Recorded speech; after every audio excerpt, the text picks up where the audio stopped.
Nats Chat is brought to you by Walters. Make Walters part of your Saturday as employee number 11 gets his number retired. Walters is a great place to be at before, during, and after the game.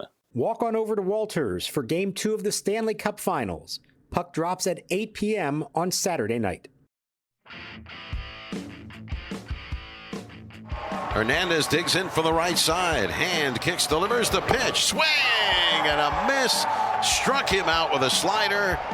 And game one here at Nationals Park comes to a conclusion. Brad Hand walks a tightrope, puts the tying runs on, and gets the final out, striking out Cesar Hernandez. The 1-1 from Cishek. Swinging a soft line drive up the middle. It's through for a base hit. There was a collision. Now Schwarber heads home. Heading for the plate also is the runner Hoskins. He'll be tagged out, but will there be obstruction? Because Garcia and Hoskins got tangled up. They're going to score the run. So Garcia's going to be called for obstruction and 2-run score. As soon as the batter hit the ball, Hoskins and Garcia collided. And so the third base coach, Wathan, waved Hoskins around, and he is granted home plate due to an obstruction call. It's a 2-run single and an 8-6 Phillies lead. And Davey Martinez wants an explanation. And welcome to Nats Chat for Saturday, June 18th, 2022, along with MASNsports.com Nationals insider Mark Zuckerman of MASNsports.com. I'm Al Galdi, host of the Al Galdi podcast. We are taping this installment of the Nats Chat podcast late night on Friday night, hours away from the Nats on Saturday afternoon, retiring Ryan Zimmerman's number 11 prior to Game 4 of a 5-game series against the Philadelphia Phillies at Nationals Park. And we're coming to you off a long, and I mean long, day of baseball at Nationals Park on Friday. A doubleheader that resulted in a doubleheader sweep of the Nats by the Phillies. Game 1 on Friday afternoon, a 5-3 loss. Game 2 on Friday night, an 8-7-10 inning loss. Long day, like I said, wild day as well. But ultimately, another losing day for the Nats, who now have lost 11 consecutive games to the Phillies. That is the longest active winning streak for any Major League team against another Major League team. The Phillies' current 11-game winning streak against the Nats. Nats now down to a National League worst, 23-45 on the year, 7 consecutive losses overall. Mark, what a day on Friday at Nationals Park, and what a day in a variety of ways. Oh, my, Al. This was something as... I don't even remember what happened in the first game. Let's focus on the second game for now, because both of these teams seemingly did everything in their power to try to lose it late. There were some of the most egregious mistakes you'll ever see.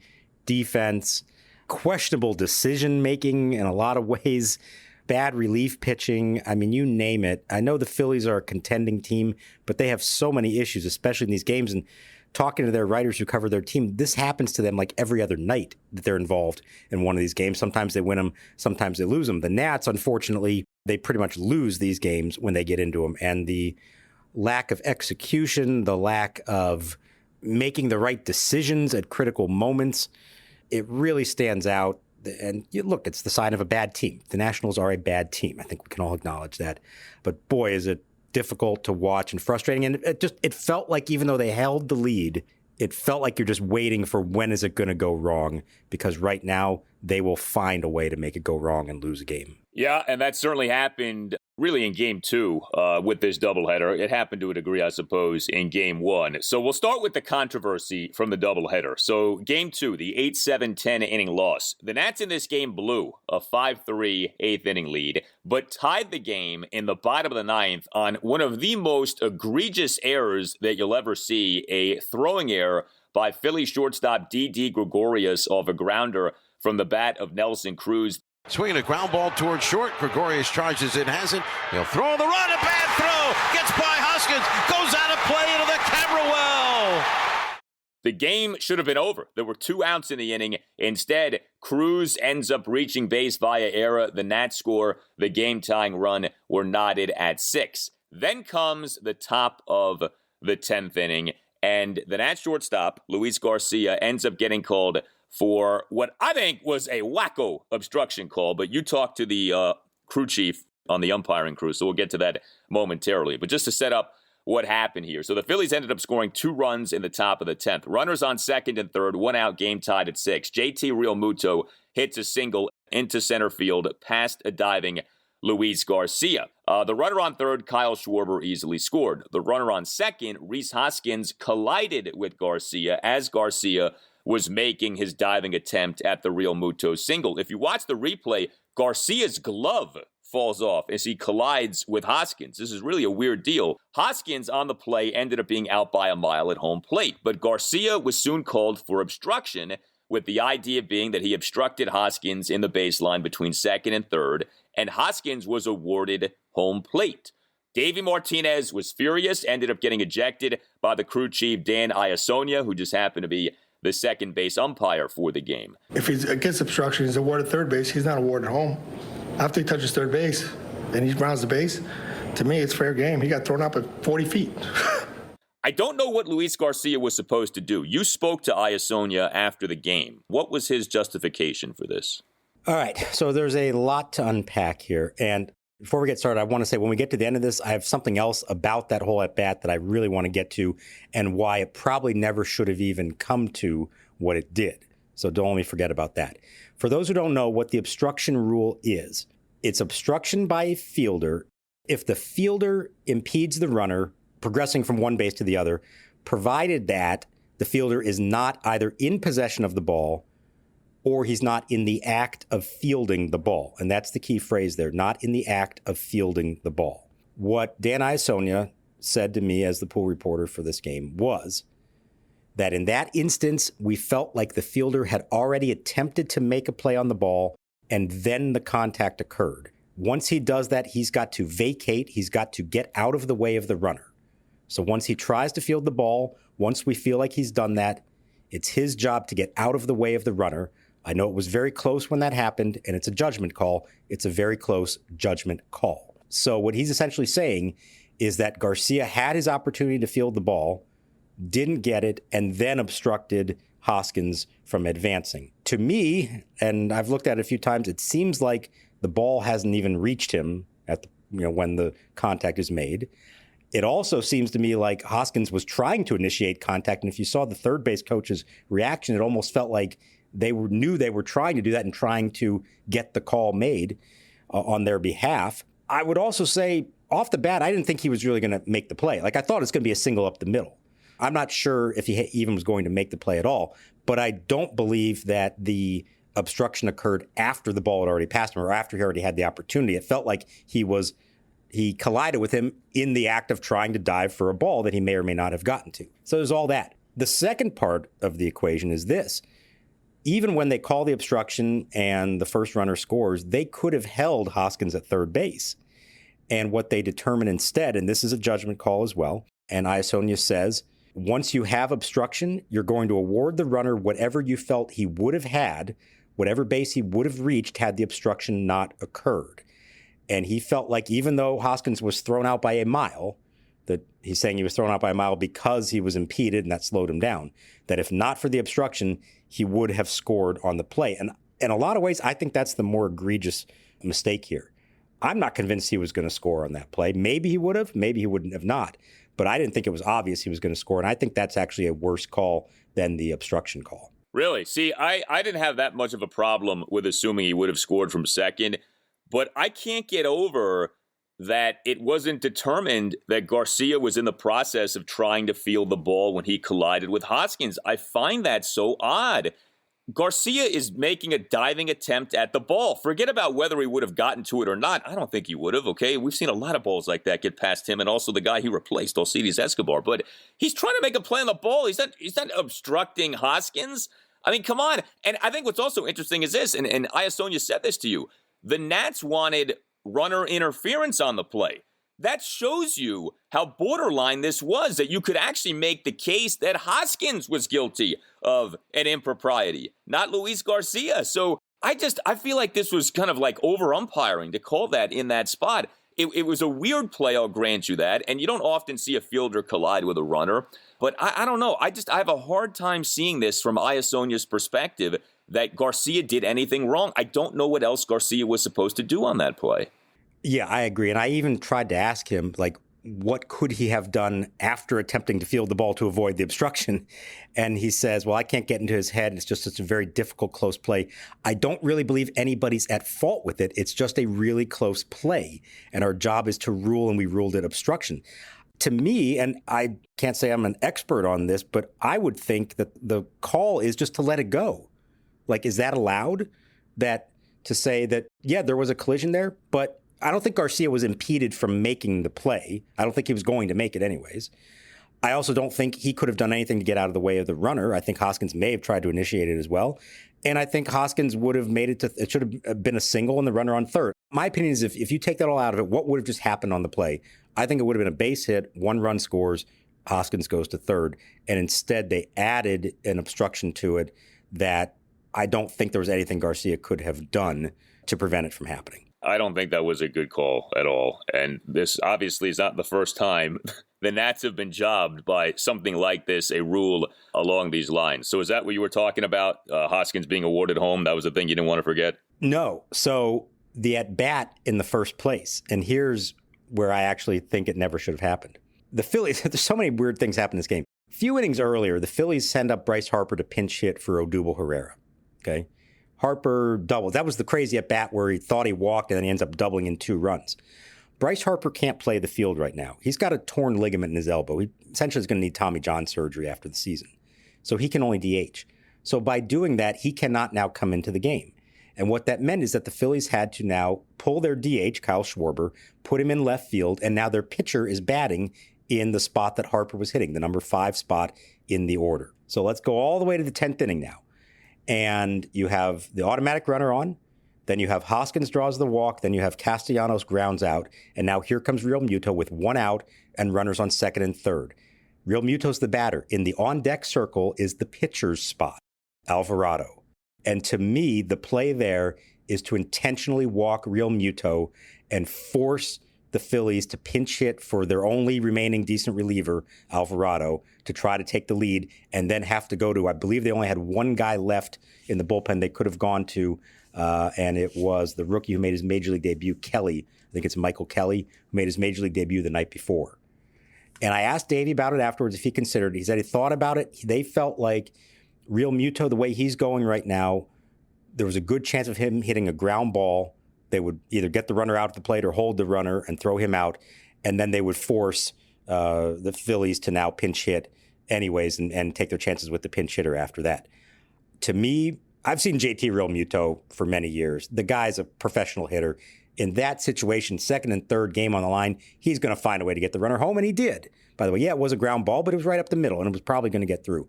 So I would rather have them never pitch to Real Muto at all, load the bases, and make the Phillies have to pinch hit for their reliever. And what they wound up doing is they let Alvarado hit for himself because they had now taken the lead, and then he could come back and finish the game. Yeah, I think, look, if you're trying to win the game, you don't worry about the next at-bat. You focus on the at-bat right there. And I think walking Real Muto would have made a lot of sense. So there is so much to this game, as we've been saying. Let's just hit on like the various big items from this game and from this doubleheader. So with Luis Garcia, oh, by the way, it wasn't just this obstruction call in the 10th inning for him in the field in this game 2 of the doubleheader on Friday night. Luis Garcia, in a Phillies 3-run third, committed a crucial run-scoring throwing error.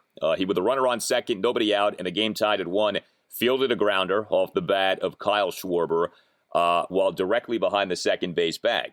Garcia gets the ball, looks at the runner as he runs to third base, realizes he's not going to get the guy at third base, and then makes an awful throw to Josh Bell at first base. So the ball hit to Garcia like a rocket.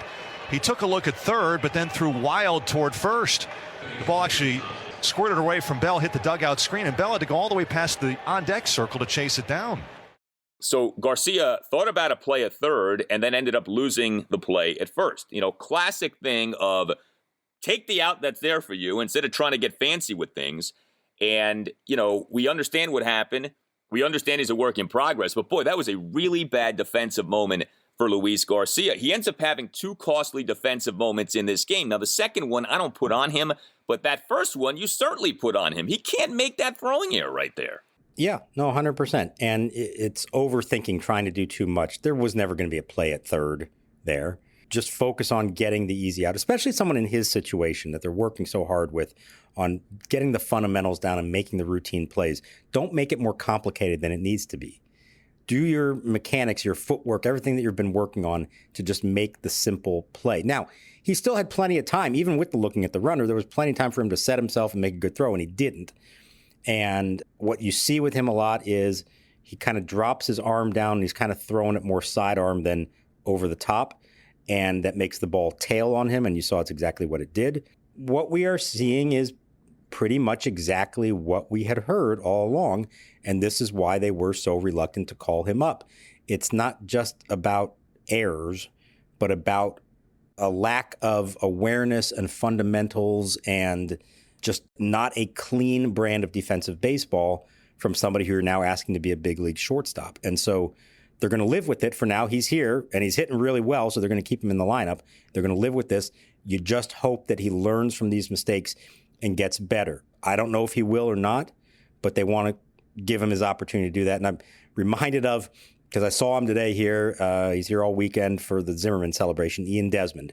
When he first came up, had a terrible reputation as a fielder, as a shortstop. There was some thought maybe he's going to have to move to a different position. I think Jim Riegelman even tried him in the outfield at one point early in his career. He stuck with it. He got a lot better to the point that he was a, solid big league shortstop. He made his errors, but he was not causing all kinds of chaos with poor fundamentals and botching routine plays all the time. Maybe that's who Luis Garcia can become, but he's going to have to learn all that. And in the meantime, they're going to have to live with these kind of mistakes. Yeah, and you also wonder, too, if maybe he's just a major league second baseman, and right now he's being denied there by Cesar Hernandez, but Cesar Hernandez isn't going to be here next season, so maybe that's just the play. But, for now, in this season, give Garcia a shot at shortstop, see what he can do. He is hitting, though. He had 2 hits in each game in this doubleheader, and this has been really good to see. Luis Garcia was an underwhelming offensive presence in his previous stints at the major league level. He has been a different hitter in this go-round. He in Game 1 of the doubleheader, 2 for 4 with 2 singles. He in Game 2 of the doubleheader on Friday night, 2 for 5 with an RBI double and a single. I mean, the guy has been very consistent. Davey Martinez continues to bat him for the most part, number 7, maybe number 6, sometimes number 8. I think at some point you have to wonder, maybe Luis Garcia, it's time for him to be moved up into the lineup. Davey's been tinkering with his lineups lately. He's not doing the same lineups game in, game out. We're seeing a lot of different things here. And Luis Garcia is hitting. His OPS is at 850 in this latest go-round at the major league level. He already now has nearly as many hits as Alcides Escobar had the entire season. And Garcia has played in less than half the games that Escobar has played in. Not that Escobar is the standard by which all shortstops should be judged, but just to give you an idea of how good offensively Luis Garcia has been. So it was good to see that. Treat the whole family to a fun night of baseball with the Bethesda Big Train at Shirley Povich Field. Big Train Baseball is the perfect mix of small-town charm and big league talent right here in Bethesda's Cabin John Regional Park. Visit bigtrain.org/tickets to reserve your seats for tonight's game and all other home games throughout July. 1-0 pitch, blasted to right center field. Herrera chasing back. Bell may have another one, and he does. It is gone over the National League out-of-town scoreboard. Josh Bell is scorching hot. He's homered twice here in this game, 3 times in the doubleheader. That's home run number 11, and this game is tied. Nobody was better offensively for the Nats in this doubleheader than Josh Bell. And if there's such a thing as going from 0 to 100 in terms of how hot you are as a batter, I feel like that's Josh Bell. He had cooled off. And now, out of nowhere, the guy has caught fire. This has been amazing what he's doing in this series. Game 1 of the series on Thursday night, Josh Bell, 2 for 4, solo homer and a single. Game 2 of the series, which is Game 1 of the doubleheader, 1 for 3 with a 2-run homer and a walk. And Game 3 of the series, Game 2 of the doubleheader, 2 for 3 with 2 home runs and 2 walks. He has hit 4 homers over the first 3 games of this series. He hit 3 homers over the 2 games on Friday. The homer in Game 1, a 2-out, 2-run opposite field homer to right field to cut the Nats deficit to 5-3 in a 2-run 6. And then the 2-run homers on Friday night. In the bottom of the second, a leadoff full-count homer to dead center field for a 1-0 Nats lead. Bell was down in that count at 1.02, worked the count full, then blasted the homer. And then Bell in a 2-run fourth, a 2-run opposite field homer to right center field to tie the game at 3. This is remarkable what he's doing. What a job by Josh Bell so far in this series. Now, wait till you hear this stat. This is from Stats Inc. that came out after the game. You're going to have to process this a little bit. Since the RBI became an official stat in 1920, Josh Bell is the only player in Major League history to hit 3 or more homers, drive in 5 or more runs, and draw 3 or more walks on a single day, and yet not have a victory to show for it. So to do all that he did, all that production, and not come away with at least one win, if that doesn't just encapsulate everything for you right there, that's the one. He was great. He was so good. And it's so nice to see. And as we know, when he gets hot, he gets really hot. And he might go on one of these runs now for weeks. You just wish that it was making a difference in the final outcome. And I know we can say, hey, the outcome doesn't really matter. But they need to win a game or two. I mean, they've earned the right to win a game or two with some of the stuff they're doing. But it's great to see him do that after going through that slump. You hope he continues, and it's going to make for a very interesting summer as he compiles his stats and we try to figure out where he's going to be playing come August and September. Oh, yes. August 2nd was winking and nodding at what Josh Bell was doing on Friday. He is the Nats leader in RBI by far, if you care about RBI. 44 runs batted in for Josh Bell on the season. So one of the Nats' big sluggers, Josh Bell, great day on Friday. But the Nats' top slugger, Juan Soto, bad day on Friday. Juan Soto is not having a good series. And the not season-long rut, but boy, at this point, for the majority of the season, he's been in this rut, certainly by his standards, does continue. Soto on Thursday night went 0 for 4. Soto on Friday afternoon in Game 1 of the doubleheader, 0 for 4 with a strikeout. And Soto on Friday night in Game 2 of the doubleheader, 0 for 4 with a walk and a strikeout. Now, he did have a nice outfield assist on Friday night. Top of the 5th, gunned down Kyle Schwarber at second base, and Schwarber's attempt to stretch a leadoff single into a double. So I do want to give Soto credit for that. But also for Juan on Friday was him not running out a double play. Soto in the bottom of the 6th of Game 1 of the doubleheader grounded into a first pitch 4-6-3 double play on which he did not run all that hard. Now, I think it's worth mentioning that Juan Soto in Game 1 of this series, the Thursday night game, returned from a 2-game absence caused by a right knee contusion. So I do wonder if the knee was a factor there. But boy, Davey Martinez in his postgame chat with you guys between the 2 games on Friday certainly didn't seem to think that the knee excused Soto's effort in running out that double play and basically called out Juan Soto for not running balls out. And, you know, it's funny, right? Nats are facing the Phillies. They have Bryce Harper. We remember the conversations years ago of Bryce not running out balls hard and, you know, to what extent should he be criticized for that? But how about that? Not just what Soto did or didn't do, but that Davey was pretty, I thought, forceful with you guys in attacking Soto in that post-game press conference after Game 1 of the doubleheader. He was. Now, he didn't bring it up. It was asked of him, but he answered honestly and said that, I think it was, I don't care for that. He said, I know his knee's been bothering him, but we just ask you to play with 100% effort. And I think it was appropriate. I think it was an appropriate time to do that, if you're ever going to do it out loud. Now, he said he had already talked to him about it. It sounds like it's not the first time that maybe he's brought it up with him before. And Juan, talked around it a little at first. He did mention the knee, but then, he said, I'm not going to make excuses. I need to be better than that. And look, I think there's an understanding that Juan Soto, if he is the face of this franchise now, which he is, the leader of a team, that you set an example for everyone else with the way that you play. And it's notable that Davey Martinez has mentioned more than once this year about how hard Nelson Cruz always runs. Every ground ball, runs the bases hard. Josh Bell, same thing. Guys we don't think of as being particularly fast runners, but they always run out every play. And I don't think this is a recurring issue for Juan, maybe the way that we thought it was with Bryce back in the day. I don't think I see a lot of this from him. But it was notable that he didn't run that one all the way out, and it's not a good look. It was addressed with him. He, acknowledged it and said he needs to be better.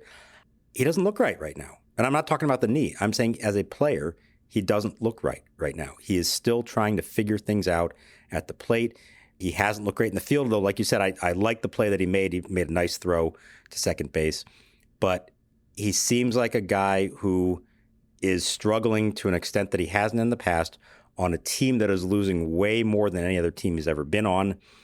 And he's still trying to figure out how to get through all that. And you can kind of understand why he may be feeling this way. A long day of baseball, terrible week of baseball. But when you're Juan Soto, there's going to be more of a spotlight on you. You are the leader of a team and you lead by example. And he didn't do it, at least in that instance. Tweet from Michael Fitz. Are you guys going to talk about how Juan Soto's batting average is .216? I know y'all don't think it's the most important stat, but he's not even close to the top of any major batting stat. Well, that's not exactly true. He's close to the top, if not at the top, in terms of walks, and his on-base percentage is good. But yes, his batting average is .216, and that really slaps you across the face when you look at Juan Soto's numbers. Even if you don't value batting average that much, which I personally do not, you see that. You're like, wow, .216? Really? Yeah, that's what Juan Soto's hitting this season, .216. Now, he's got a .364 on base, but his slugging is only .432. That power isn't where it should be. Juan Soto should be a 300, 400, 500 guy. Like, his talent screams that. And he hasn't been close to that so far this year. And, I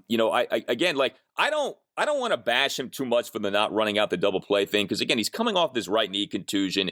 And I think sometimes people can overvalue, like, did you run as hard as you could on that play? But what I think is notable is that Davey made it a point when he got asked about it to say what he said. Davey didn't downplay it. Davey didn't poo-poo it. Like, Davey said, yeah, you know what, that is kind of a thing. And I talked to him about that. And I think that that's telling. If it's standing out to Davey, I think that's significant because it's probably standing out to other people as well. Yeah, I think that's fair. I think that he could have played it off or just said, he's banged up right now. We talk about these things with him. I'm not worried about him, anything like that, even though behind the scenes, maybe he did chew him out.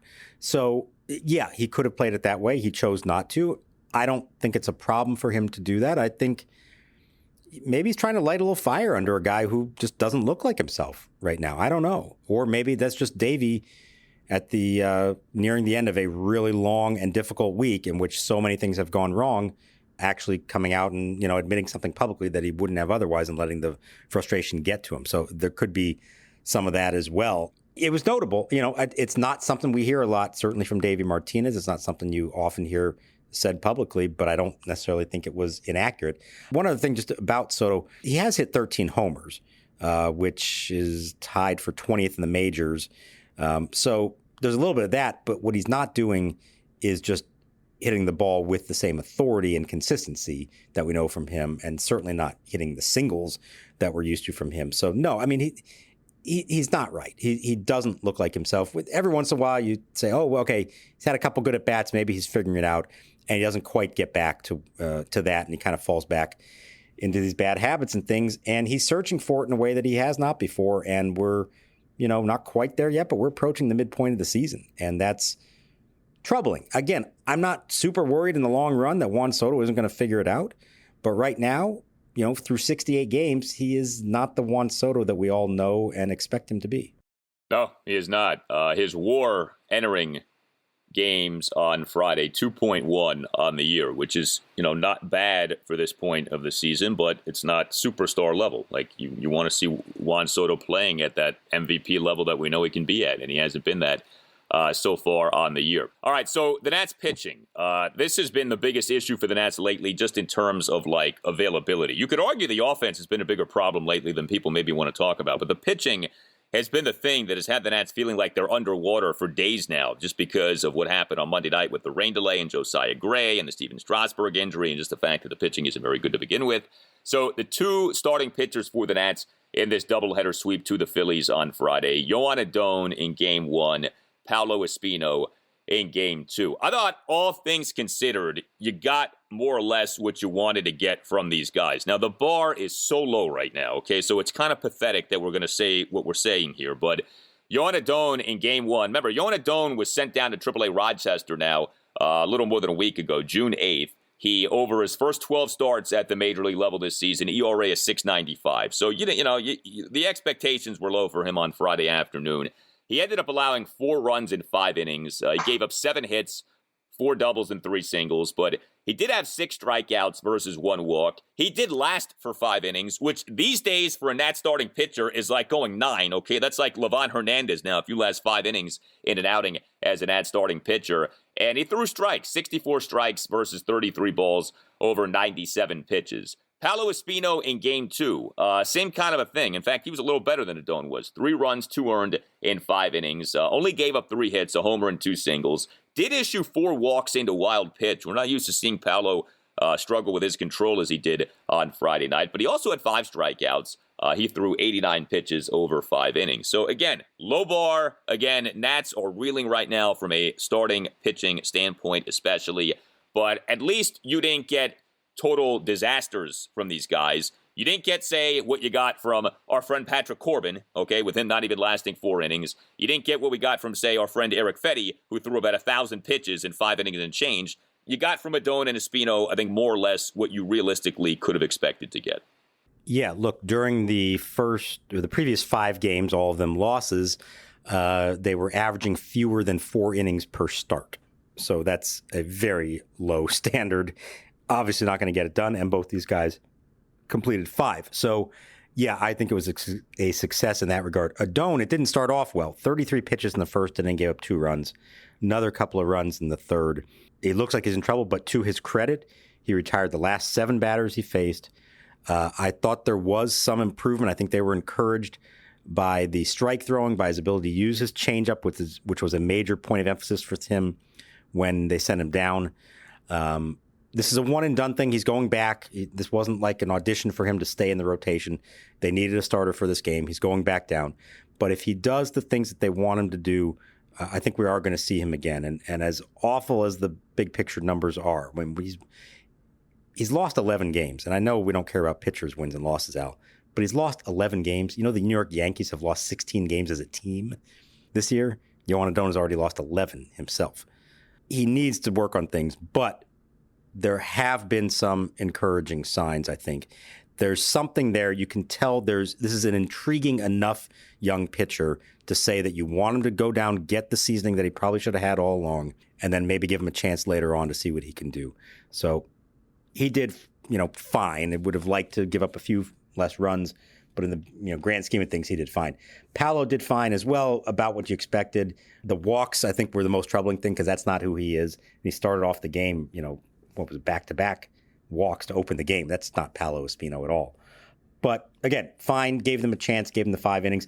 I do think, we're going to see they have to reshuffle a lot of stuff next week with the off days and figure out what their rotation is going to be moving forward. I think he's going to stay in the rotation. I do think they look at this point as if we can get 5 or maybe even 6 innings every 5 nights from him because he'll be stretched out at that point, that is more effective and that's helping us more than putting some of these other guys out there, especially some of the less experienced ones. So we may see Paolo Espino go from being the guy who could only pitch in low leverage spots to now having the responsibility of being one of their 5 starters for the foreseeable future. Well, good. I think there's actually a pretty compelling case for Paolo to be in the rotation at this point. By the way, shout out to one of the many listeners of the Nats Chat podcast. He goes by the name on Twitter, Official Travis Granholm Stan account. He proudly wore his Paolo Espino Secret Weapon Nats Chat podcast t-shirt on Friday at Nationals Park, so we certainly appreciate that. We tweeted out the photo. You can check it out by going to our Twitter account at Nats_chat. So, with Adon, so just to back up what you were saying, I think it's telling, the Nats did not recall him from AAA Rochester. He was appointed as the 27th man for the doubleheader, which tells you this was a one-and-done scenario. I hope with him, this doesn't become an Eric Fetty situation, though, where he's up and down and up and down. Let him stay in the minors, let him work on his craft, and then call him up. I'm not saying you got to give him the Cade Cavalli treatment and, treat him with precious gloves, but I don't like this when guys go up and down and up and down. Let him stay down there, work on what he's got to work on, and then eventually, maybe later this season, maybe next season, we see him starting at the major league level on a regular basis. And I think that is their intention. I think when they sent him down, the idea was, let's let him go down for, a month, work on these things, and then come back. The only reason in this case was because of the pitching fiasco that they were in, given everything that's happened this week, and they needed somebody, and he was on turn. So, yeah, he's going to be down there for a while, I think, as he works on things before he comes back up. All right, Nats bullpen in this doubleheader on Friday. So the Nats made a move on Friday morning. Recalled reliever Corey Abbott from AAA Rochester optioned Andres Machado to Rochester. Speaking of going up and down, how many times has Machado been up and down this season between the Nationals and Rochester? It feels like about a million times already. So anyway, in game one of the doubleheader, you had 4 Nats relievers combining to allow 1 run unearned in 4 innings. I think the 2 interesting performances in game one. So Evan Lee faced 8 batters. He got 3 outs. He allowed the other 5 batters to reach base, including issuing 4 walks and 2 wild pitches. I don't know if he complained about anything being physically wrong, but the Nats actually had him undergo x-rays and were to have him undergo an MRI exam just to make sure he was okay. It sounded like Davey Martinez and others were thinking his control was so bad, we have to make sure nothing's wrong, that it felt like something might be wrong. Do you know, did he complain of something, or did they just do this testing because his control was so off in this outing? It may be a little of both. I didn't see him call for them or anything like that. So maybe they just saw the way some of those pitches went. I mean, there were some really bad pitches within that sequence there. It was awful. I don't know if I've ever seen anything quite like that. And so they said, well, something must be wrong with him. But, I mean, they had a discussion with him. He could have stayed in the game if he convinced them that he felt all right. So maybe he did acknowledge that something wasn't 100% right. And they immediately went to look at his shoulder, so they had reason to believe that that's where it was. I actually thought watching it live, it seemed like he was playing with his hand, like maybe there was a finger or a blister, something like that. But no, it's his shoulder that they're looking at. We'll see. Hopefully we know more the next day or two on that. But, it's a tough spot. Here's a kid who came up from Double-A who has been a starter. They're trying him out in the bullpen here. Now, they're keeping him on kind of a starter schedule. I think he's basically gone every 5 days, just in relief. But it's all new to him. And so it may be asking a lot of him. And this is what you do worry about is, could that kind of unusual workload and the pressure being the big leagues cause any physical problems? You hope it did not. Hopefully everything's going to be fine here. But that would be really unfortunate if he got hurt as a result of the way he's being used here in, kind of an unconventional way, at least by his standards of what he's learned how to do so far as a professional. The other notable relief pitcher performance in Game 1, and this actually takes us into Game 2, is Carl Edwards Jr. What a job by Edwards in Game 1. He comes into the game, top of the 7th, runners at the corners, begins his outing by issuing a 4-pitch walk at Didi Gregorius to walk the bases loaded. So that was bad. But Edwards then recorded 3 consecutive strikeouts, and each strikeout came on a called strike 3. I mean, that was a spectacular performance by Edwards in the top of the 7th of Game 1. And then he, in Game 2, tossed a perfect top of the 7th. So, wow, I mean, that's pretty impressive. Nobody had a better Friday on the Nats than Josh Bell, but might I suggest that Carl Edwards Jr. was number 2. That was some performance by him over those 2 games. Now the 0-2 pitch. Fastball, strike 3 called. Outside corner, ring him up. The Nationals walk the bases loaded and then strike out the side looking. Yeah, I don't know. Again, I don't know if I've ever seen anything quite like that. He and Evan Lee together had thrown 13 consecutive balls and 2 wild pitches. And then they got out of it and nobody scored after all that. Nobody even put a ball in play after all that. Crazy. And then comes back to pitching the nightcap. So it was 30 total pitches for him over the 2 games. Now, he was able to do it.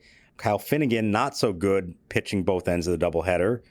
And Tanner Rainey, I know he didn't actually pitch in the opener, but he warmed up twice because there was a chance of them rallying to either tie or take the lead. He warmed up twice, wasn't used, and then pitched in the nightcap and gave up the critical tying run. So it's a tough spot to ask guys to pitch in both ends of a doubleheader. Carl Edwards Jr., bravo to him for pulling it off. Finnegan and Rainey, not so much. Yeah, and that's the thing. Your top 2 relievers failed you in Game 2. And I know that there are maybe some explanations for why, but Finnegan in the top of the 8th was not good. 2 runs, got just 2 outs, gave up that 2-out pinch, 2-run double to Bryce Harper to tie the game at 5. And just 1 pitch after what should have been ball 4 was called strike 1. It's so funny. There's a saying in basketball, ball don't lie. You almost had that here in baseball where, like, the guy who got jobbed, Harper, ended up getting his by lacing that 2-run double. But Finnegan in that top of the 8th in Game 2, 22 pitches, 12 strikes versus 10 balls. That's not Kyle Finnegan. That's not who we know.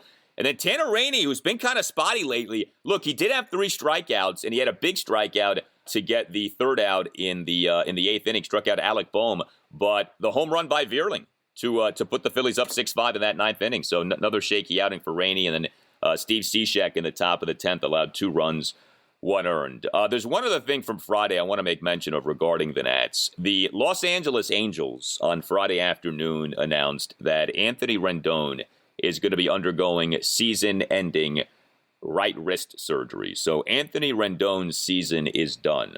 This is year 3 for Anthony Rendon of his 7-year, $245 million contract. It's odd. Rendon and Steven Strasburg, the 2 big free agents coming off the Nats 2019 World Series championship, each guy got the same deal, 70 years, $245. And each guy has been plagued big time by injury. Understand this now about Anthony Rendon. At the end of this season, he will have played in just 155 of a possible 384 regular season games for the Angels.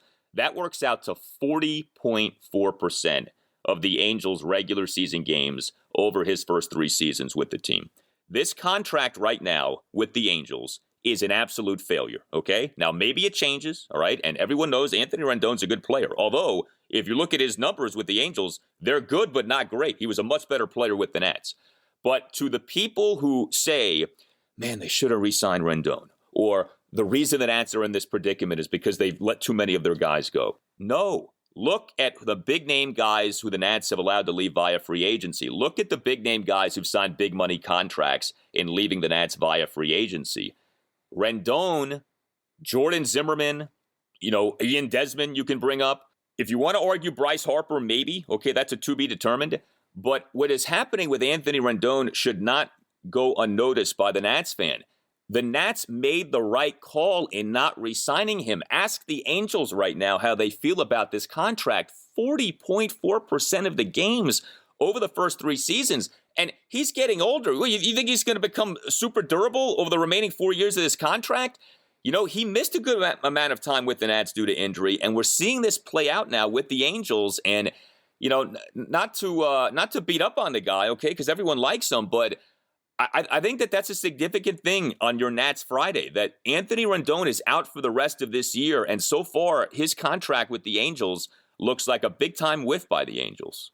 And I think it's also notable that the injuries, last year it was a hip, this time it's a wrist. These are significant things that, he's got he described it like a brand new hip. He didn't get a hip replacement, anything like that, but it was a significant injury there. And a wrist is something that, especially for him, think how quick his hands are as a hitter. That's what made him such a great hitter. So these are things that it's not like, once it's healed, he's going to be right back to who he was. These are things that are probably going to hamper him for the rest of his career, or he's just not going to be the same as he was. So yeah, I do have concerns about how he comes back from all this, and can he be that elite player that we saw here for so many years that was so good at everything in the game. I've made this point before. I want to make it again because I get it all the time. Anytime I reference something about Strasburg in particular and his latest injuries and everything else, and I get responses from people who say, boy, the Nats really blew it by choosing Strasburg instead of Rendon. And I've said this before, but I want to say it again. The Nationals did not choose to sign Strasburg and choose not to sign Rendon. Strasburg chose to re-sign with the Nationals. Rendon chose not to come back and to go to the Angels. I really do believe this had more to do with the players' wishes than the Nationals' wishes. They made an offer to Rendon. He didn't like the offer. Strasburg was willing to take deferred money. Rendon was not. Now, would that have alone been enough if it was straight up the money without the deferrals? Would he have taken it? I don't know. I've always suspected that Anthony Rendon really did want to go somewhere else and had for a little while. And his comments since and just the way he's acted about it leads me to believe that that is what he wanted, as opposed to Strasburg. And it's so funny to think about the West Coast kid who everybody thought would want to go home and didn't like the East Coast, didn't like the humidity. He wanted to stay here. He was comfortable here. So I never viewed this as the Nationals picking one over the other. I viewed it as the players deciding where they wanted to be. Strasburg wanted to be here. Rendon did not. Yeah, I think that sentiment comes from an interview Mark Lerner did around that time, saying essentially we can't afford to keep both guys. And it came across like we're going to have to pick one. It certainly set the table for we can't keep both. But looking back on it now, it's as clear as can be. The right play was to not re-sign any of them. That's what should have happened, okay? Now, it's a hindsight take, obviously. But looking back on it right now, knowing what we know, the Nats should have let both guys go. Okay, so I think it's an important lesson to learn if you're a baseball fan. And this narrative that people will still put out there of, oh, you see, they let Rendon go and look at where they are now. No. That's not why they are where they are. You can have problems with how they've replaced Anthony Rendon, but letting him go is right now looks like to be 100% the right call. And ask the Angels right now. Ask Artie Moreno right now how he feels about that Rendon contract. And by the way, how many bad contracts have the Angels signed over the years? Pujols, Josh Hamilton, Rendon. There are about like 10 others we could list. It's pretty remarkable. Well, it was really cool seeing all of the former Nationals at Nationals Park on Friday. Jason Worth, Danny Espinosa, Lance Nix, Adam LaRoche. Adam LaRoche is a grandfather. We found that out on Friday. You want to feel old, man. That's crazy. And Saturday sets up to be such a special day. I know the gates are opening, at 2 p.m. on Saturday for fans to get there for the Ryan Zimmerman number 11 retirement ceremony? Yeah, they kept bumping it up to make sure that everyone has a chance to get in. I was expecting a lot of traffic in the area, other things going on around town. They're opening gates at 2. The ceremony is supposed to start at 3:10.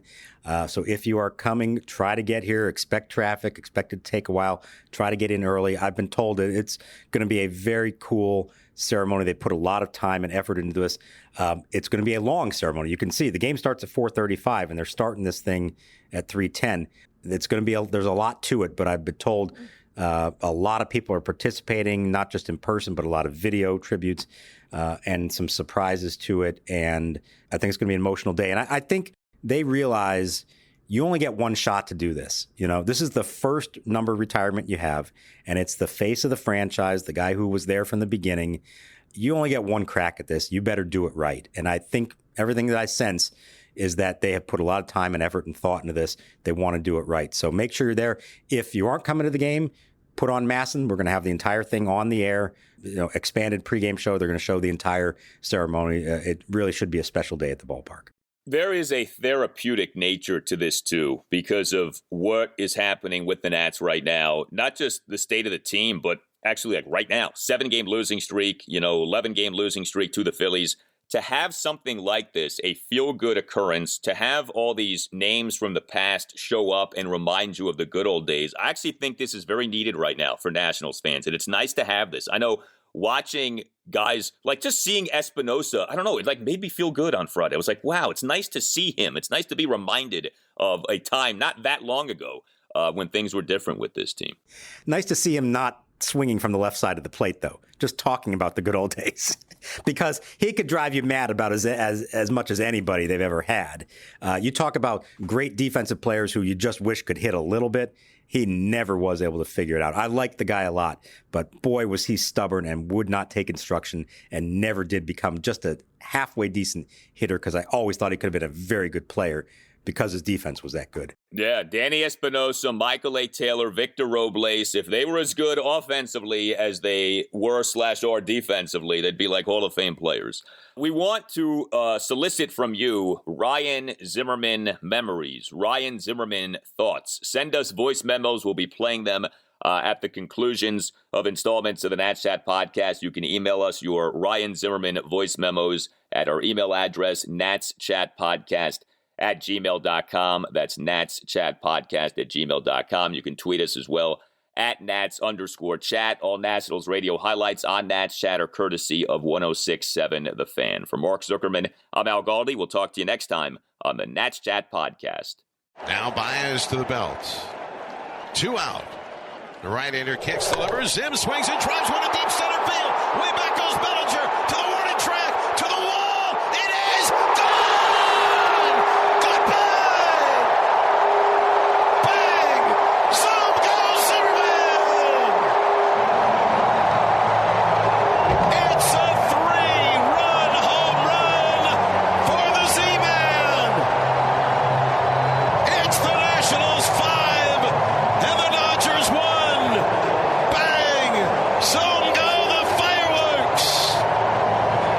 Zimmerman doing the chicken dance in the dugout. His first ever hit against Baez. He had barely made contact against Baez. And they want a curtain call from number 11. The all-time Washington, D.C. home run leader.